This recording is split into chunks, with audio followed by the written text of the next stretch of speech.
उपचुनाव की घोषणा के साथ ही कांग्रेस ने 7 विधानसभा सीटों पर अपना कब्जा जमाने के लिए कमर कस ली है।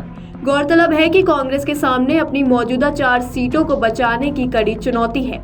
आगामी 13 नवंबर को प्रदेश की 7 विधानसभा सीटों पर उपचुनाव होने जा रहे हैं, जिनके लिए सभी प्रमुख राजनीतिक दलों ने कमर कस ली है।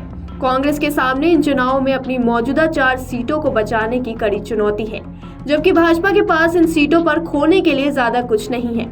उपचुनाव के परिणाम से राज्य सरकार के संख्या बल पर भी कोई बड़ा असर नहीं पड़ने वाला है, लेकिन कांग्रेस के लिए ये राजनीतिक प्रतिष्ठा का सवाल है। पिछले विधानसभा चुनावों में इन 7 में से 4 सीटें झुंझुनू, देवली उनियारा, रामगढ़ और दौसा कांग्रेस के पास थीं, जिन पर पार्टी ने बड़ी जीत दर्ज कराई थी। इनमें से 3 सीटें विधायकों के सांसद निर्वाचित होने के कारण खाली हुई हैं, जबकि रामगढ़ सीट कांग्रेस विधायक जुबेर खान के निधन से खाली हुई है। अब इन सीटों को वापस जीतने के लिए कांग्रेस पूरा जोर लगा रही है, क्योंकि इन सीटों का नुकसान कांग्रेस की साख पर सीधा असर डालेगा। इधर भाजपा प्रदेश प्रभारी का कहना है कि पार्टी के पास उपचुनाव में खोने के लिए कुछ नहीं है, क्योंकि इन 7 सीटों में से भाजपा के पास केवल 1 सीट सलूम्बर है।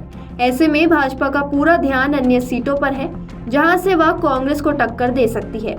84, सलूम्बुर और खींवसर तीनों सीटों पर कांग्रेस के सामने एक और चुनौती है, जहां आरएलपी और अन्य दलों का जनाधार मजबूत है।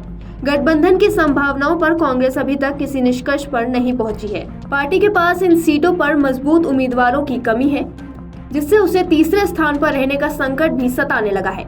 उम्मीदवारों के चयन में भी कांग्रेस के सामने चुनौती है। झुंझुनू से ओला परिवार, देवली उनियारा से हरीश मीणा, रामगढ़ से मुरारी मीणा और दौसा से जुबेर खान के परिवार के सदस्यों ने टिकट की मांग की है।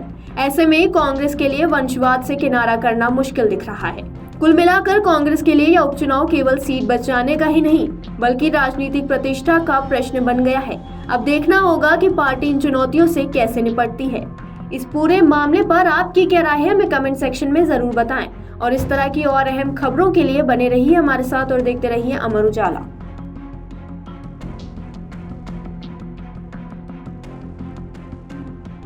अगर आप ये वीडियो YouTube पर देख रहे हैं तो हमारे चैनल को सब्सक्राइब करें और बेल आइकन को दबाना ना भूलें। अगर आप Facebook पर ये वीडियो देख रहे हैं तो हमारे पेज को लाइक करें।